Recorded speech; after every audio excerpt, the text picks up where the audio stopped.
I got a call from my husband, Lucas, in the middle of the night while I was on a business trip overseas. His words hit me like a truck. "Hey, I want a divorce." I froze. "What?" I managed to say. Deep down, I had always feared this day might come, but I never thought he'd bring it up while I was so far away. "What do you mean? Can you explain this properly?" I asked, my voice shaking. Lucas let out a bitter laugh. "You probably haven't noticed, but I have a mistress. She's younger and prettier than you. We even have a child together. So, I want you to divorce me so I can be with them." I was silent. He went on, as if trying to drive his point home. "I've already sold the house and car." He paused, clearly waiting for me to react. I took a deep breath and gave him a short, calm reply. "Okay." There was a stunned silence on the other end of the line. "Huh," Lucas muttered, clearly confused. Maybe he thought I'd start crying or begging him to stay. But I didn't. I had been preparing myself for this possibility for a long time. His words didn't shake me like he probably expected. A few days later, when I got back home, Lucas was at the airport waiting for me, looking frantic. But let me tell you a bit about myself before we get to that. My name is Jenna. I'm 35 years old and a housewife. I grew up in a regular, middle-class family. Ever since I was a kid, I loved learning Italian and started taking classes in elementary school. By middle school, I had a talent for English too, and during high school, I even got to stay with a host family in Italy. That's when I started dreaming of working for an international company. To make that dream come true, I got into the business program at a top university. During my time there, I studied abroad in Italy and worked hard toward my goals. Job hunting wasn't easy, but I was thrilled when I landed a position at my second-choice international company. My family was so proud, and my sister even said, "Jenna, you're amazing. We're so proud of you. Take care and do your best." Their support meant everything to me.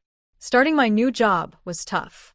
The work was more demanding than I expected, and even though the company treated its employees well, the standards were incredibly high. In my early 20s, with little experience, I often had to work long hours. But my coworkers and supervisors were supportive, and most importantly, I found joy in doing the job I had always dreamed of. After working hard for several years, my efforts were finally noticed. I started getting more important tasks, and my friends often said things like, "You're on your way to becoming a successful businesswoman," or "You're so cool, such a strong woman."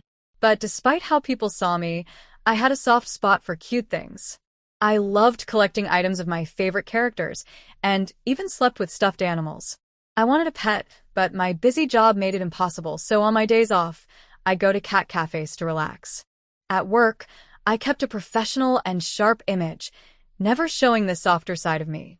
Maybe it was because I was so busy that I craved comfort in those little things.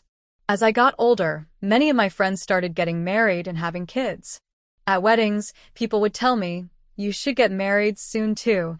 I'd laugh it off and say, "I'm too busy with work."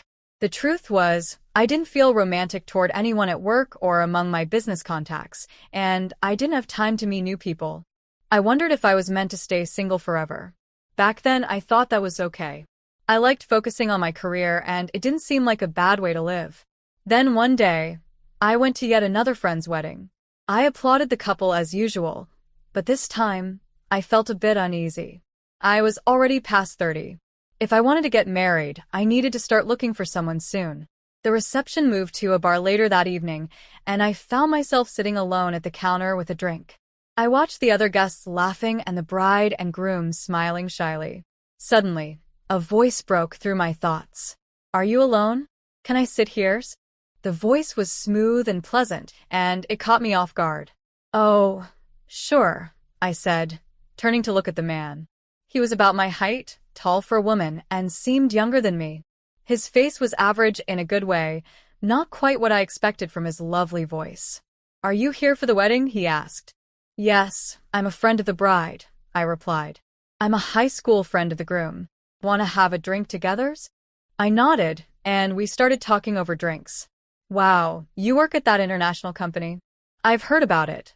That's amazing. To someone like me, just a salaryman at a small company, you feel like you're from a different world. the man said. He introduced himself as Lucas, and I found him easy to talk to. Before we parted, we exchanged contact information and started meeting up after that. Lucas was 3 years younger than me and worked in sales at a small company. He had a gentle and calm personality, was a great listener, and knew how to give genuine compliments. I enjoyed spending time with him. After a few dates, Lucas confessed his feelings for me, and I happily said yes. Even though his yearly income was less than a third of mine, it didn't bother me at all back then. The more time we spent together, the more I found Lucas adorable. I didn't see him as super cool or dependable, and maybe that was why I never felt disappointed in him. Instead, I liked his cute and earnest nature. When he said things like, "I'd love to try your cooking," I couldn't resist and happily cooked for him. After dating for about a year and a half, Lucas surprised me with a ring. "I love how you're always so cool, but you have this cute side too. If you're okay with it, will you marry me?" he asked. I was caught off guard but thrilled. I accepted the ring with a smile. "Thank you, Lucas. Let's take care of each other as husband and wife." Lucas was over the moon, practically jumping for joy, and his happiness made me laugh. Afterward, we met each other's families to share the news. Lucas's parents were kind and simple people who happily blessed our marriage. My family was supportive as well, with my parents telling him, "Please take good care of our daughter." My sister, who is already married, quietly teased me, saying, "He seems like just the type you'd choose, knowing your soft spot for cute things. But don't spoil him too much, okay?" I laughed and replied, I know. And just like that, life with Lucas began. Since we were starting fresh, I decided to buy a condo. It was a big decision, but I thought it would be a good investment for the future. I chose a slightly bigger place, thinking ahead in case we had kids. I believed our happy married life was about to begin. But reality hit me hard. Lucas didn't know how to do any housework. He had lived with his parents until our marriage and had always relied on his mom for everything.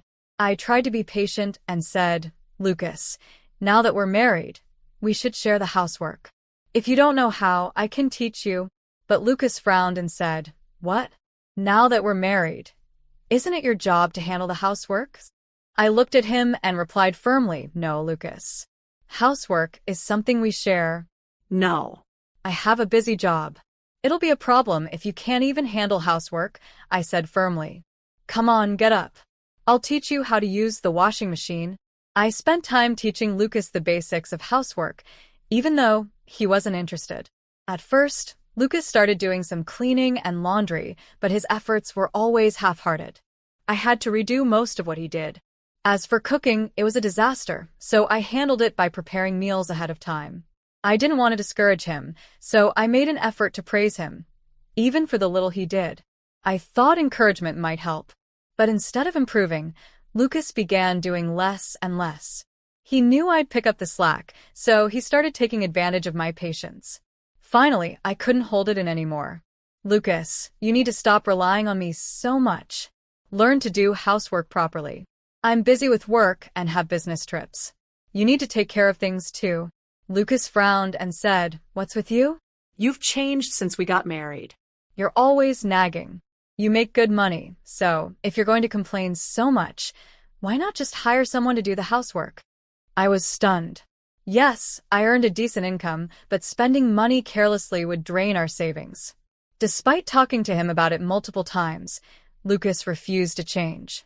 Then, about a year after we got married, I came home to find Lucas sitting pale-faced in the living room. "Lucas, what's wrong? You don't look good," I asked. He sighed and admitted, "My company is going bankrupt because of the recession. I'll be out of a job next month." "What?" I was shocked. Although Lucas had been working overtime more often lately, I had no idea his company was in such bad shape. "So, what are you going to do? Have you started looking for a new job?" "I'll think about it later," he replied. "I'm tired and stressed. I just need some time." I decided to give him space, thinking he needed time to process everything. But after his company shut down and he no longer had work, Lucas spent all day playing video games.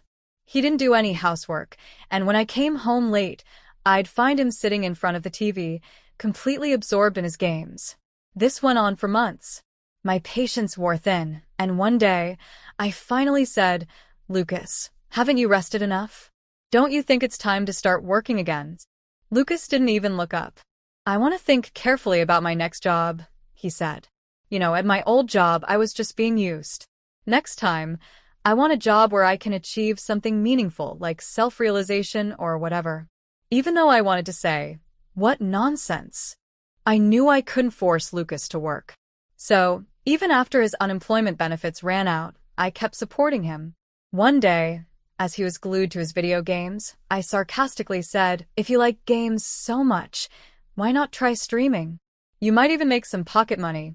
To my surprise, Lucas's eyes lit up. "That's a great idea. You're so smart, Jenna. I'll give it a shot. I have a good feeling about this," he said, full of enthusiasm. For someone who had been doing nothing for months, it was a sudden change, and I wasn't sure if it was a good or bad thing. "Then you'll need a PC and streaming equipment," he added casually, as if it were the most natural thing in the world. I blinked in shock. "What?" "I don't have any savings, but I'm serious about this," he explained. "So please buy it for me." Reluctantly, I bought everything he needed. Deep down, I thought this would fail, and he'd finally realize he needed to get a proper job. But a few months later, things took a surprising turn.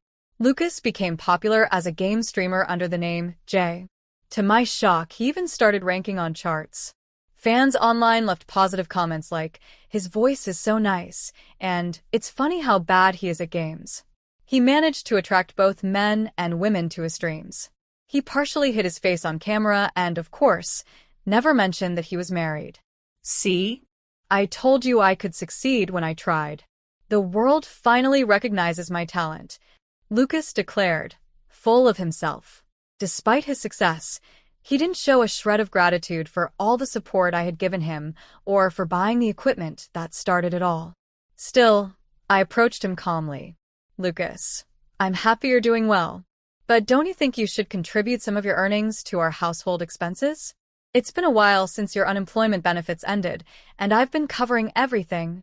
Lucas looked at me as if I had said something absurd. "Why should I? You make enough to handle the living expenses.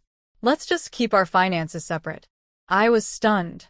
True to his words, Lucas kept all his streaming income to himself. By now, the kind and considerate man I had dated was long gone. He had become completely selfish and dependent on me. Around that time, I bought a car on loan, a luxury car I had always dreamed of owning. I only drove it on weekends, but I cherished it like a treasure. One day, Lucas casually said, "Hey, let me drive your car." I raised an eyebrow. "You work from home. You don't need a car for streaming. Why would you need to drive it? We're married, so it's fine." "Come on, let me," he insisted.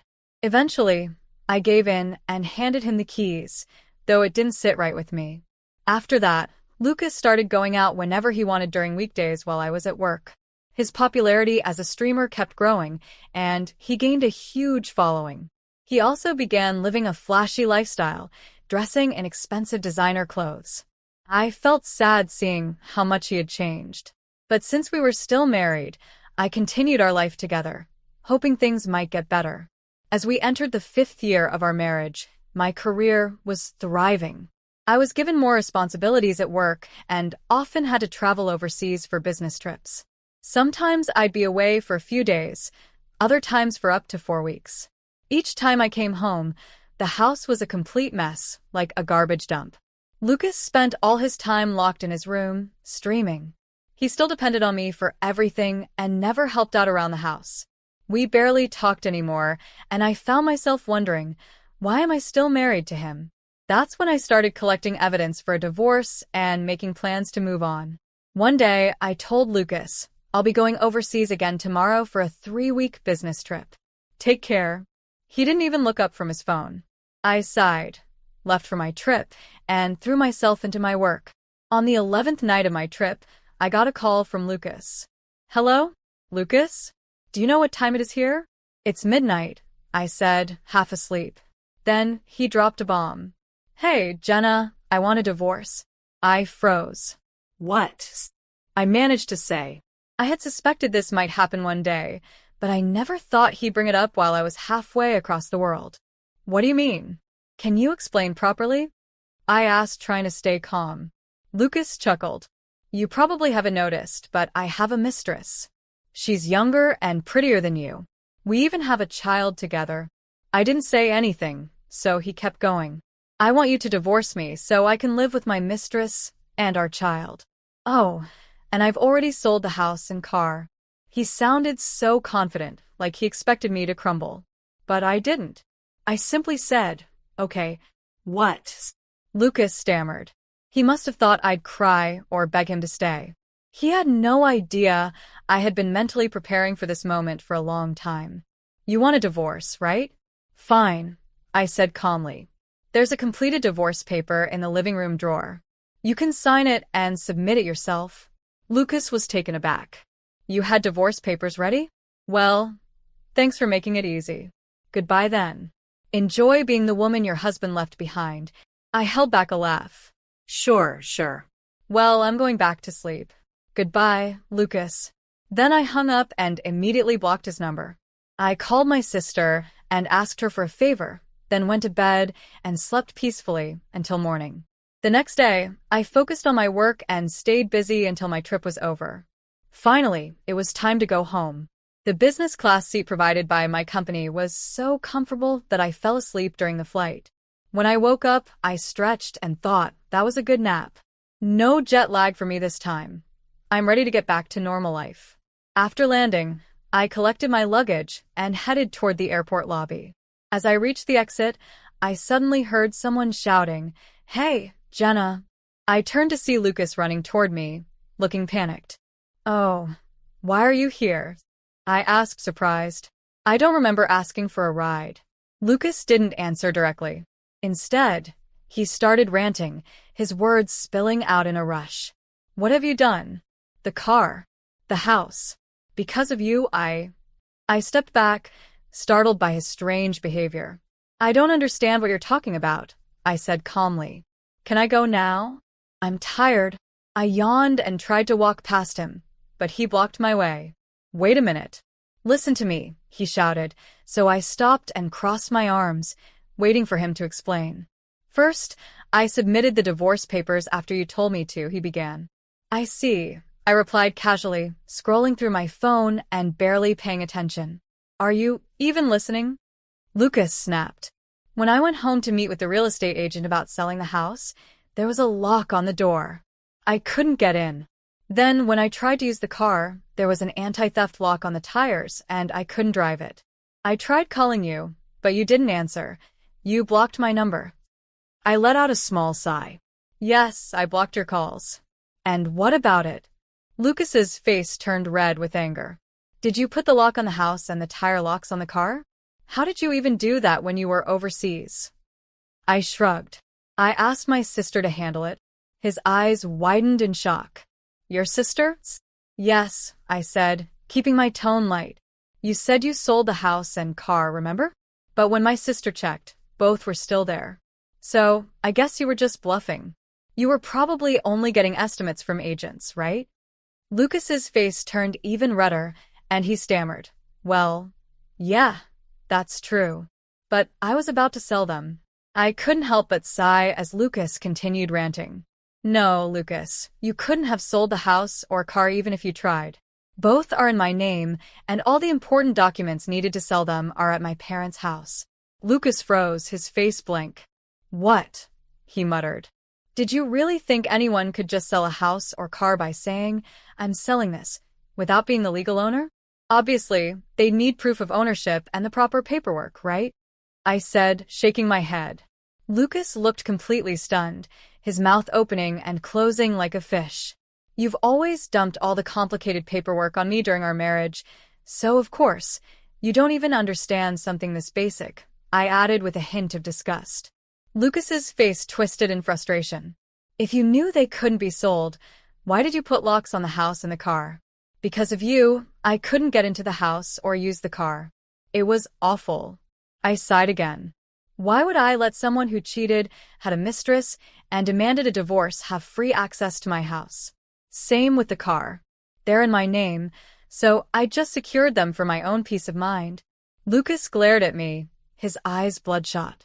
What's with that attitude? I can't believe you're doing all this just because I couldn't sell your stupid property. You're so not cute. That's what I hated about you. Always acting like you can handle everything yourself. So arrogant for a woman. I stayed calm and replied, "Oh, really? Then why did you marry me in the first place?" Lucas snorted. "Obviously for your money. The fact that you worked at an international company and made good money, that was the only reason you were worth marrying." His words dripped with malice, but they didn't affect me. I just looked at him thoughtfully. Come to think of it, there wasn't much benefit in me marrying you either. Lucas's face turned red with anger. Don't act all high and mighty. I'm the one leaving you. My mistress is way better than you, hundreds of times cuter, and she even gave me a child. Doesn't that make you feel inferior? She's a better woman than you'll ever be. I couldn't help but smile faintly. Better than me, huh? What's so funny? Lucas snapped. Still smiling, I reached into my bag and pulled out a photo. Is this your mistress? I asked, showing him a picture of a young, attractive woman in her early 20s. Lucas's eyes darted nervously as he recognized her. You knew about Miriam? He stammered. I gave him a sweet smile. Of course. You're not the only one who wanted a divorce. I've been gathering evidence for a while now. You're so careless, Lucas. Didn't you realize the dashcam records the interior too? I said, watching his face go pale. But I didn't stop there. Once I saw when you were meeting her from the dashcam footage, it was easy. I hired a private investigator to gather more evidence. It didn't take long to identify your mistress. Lucas's face froze, and I added, I was a little surprised to find out she was already pregnant, though. He stood there, stunned, before finally blurting out, Don't do anything to her. She's been through a lot after giving birth, and she's young. She doesn't have money, and she didn't even know I was married. I raised an eyebrow, pretending to look concerned. Wow, you're really defending her. You must love Miriam a lot. Of course, I do, he said firmly. She's pure, sweet, and my soulmate. I'll protect her and our child no matter what. As Lucas puffed up with self-righteousness, I quietly took out my phone and played a video. It was dashcam footage from my car, showing Lucas driving with a heavily pregnant Miriam sitting in the passenger seat. Thanks for taking me on a drive today, Miriam said in a sugary voice. The food was delicious too. Lucas's face in the video lit up with pride. You're so good at saying thank you. What a good girl, he said smugly. I want to marry you soon. Miriam pouted, crossing her arms. Really? Then hurry up and divorce that old hag already. I want you to be my husband before the baby comes, okay? Lucas's voice in the video reassured her, just wait a little longer. I'll handle everything while she's on her overseas business trip. Then we'll be together, me, you, and the baby. We'll live comfortably with the money from selling the house and car. I paused the video and looked at Lucas. So, Miriam didn't know you were married, huh? She seems pretty aware to me. Lucas was pale and sweating. Before he could say anything, I dropped another bombshell. And about her being pure. You might want to take a closer look. What are you trying to say? He shouted. I took out a stack of photos and scattered them on the floor. Lucas's face grew paler with each picture he looked at. What is this? Who are these men? The photos showed Miriam with different men, holding hands, entering hotels, and even getting prenatal checkups with a man who wasn't Lucas. That's who Miriam really is, I said calmly. She targets popular streamers for relationships. Let me guess, you started out as a streamer, and she was just another fan, right? Lucas was frozen, unable to speak. He fell to his knees, clutching one of Miriam's photos, his face blank with shock. Looking at him pitifully, I said in a soft, almost sympathetic voice, You really are something else, Lucas. Planning to raise a child who might not even be yours, I said flatly, looking at Lucas. He muttered to himself like he was in a daze. No. Miriam told me I was the only one. This can't be true. I stared down at him without emotion. Can I leave now? We're basically strangers at this point. There's nothing left to discuss, is there? Suddenly, Lucas snapped out of his stupor and started yelling. If you hadn't shown me all this, I could have stayed happy. How cruel can you be? Because of you, I can't trust anything anymore. I couldn't help but sigh, feeling nothing but annoyance. That's not my problem, Lucas. Do you even hear yourself? Whatever.